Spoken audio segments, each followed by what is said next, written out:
Ayan, so tingnan niyo no kung paano namin ginagawa yung tawag dito, mating art ng dragon fruit post or pins concrete post. Ito po no, dalawang design. Nasaan yung isang design nito dong?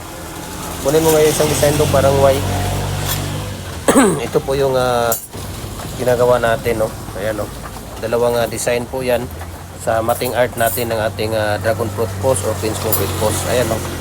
So ito ngayon yung ginagawa niya, yung parang triangle siya. Tingnan natin na paano niya ginagawa yan.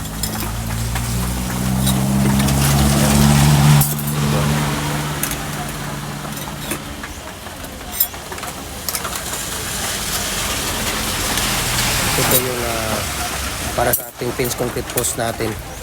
Yung bakal na nilalagay natin sa loob. Mayroon pang isa doon parang white. Gawin mo yun. Kita natin sa kanya. Okay.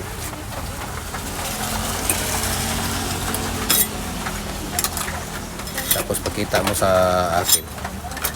Tapos kita mo. Ayan o. Oh, diba? So, ganun lang po kasimple, no? Ayan, no?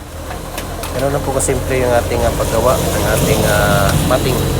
Istera po ito sa ating dragon fruit post or pins concrete post natin.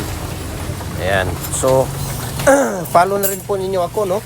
Sa ating Facebook page, no? Gem Hardware, ang Kukulamber, ang Concrete Products. Balawlang brands. Gem Hardware, ang Kukulamber, ang Concrete Products. Kanituan brands. Triple A and F Kukulamber. Ang ating personal Facebook account, Felix Tan Pagikan Jr.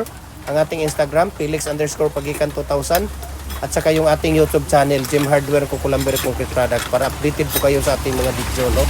Lahat po ng ratio natin, mixing tips sa paggawa ng mga concrete products natin, doon po namin, no, ina-upload. So, paki-share, paki-comment and like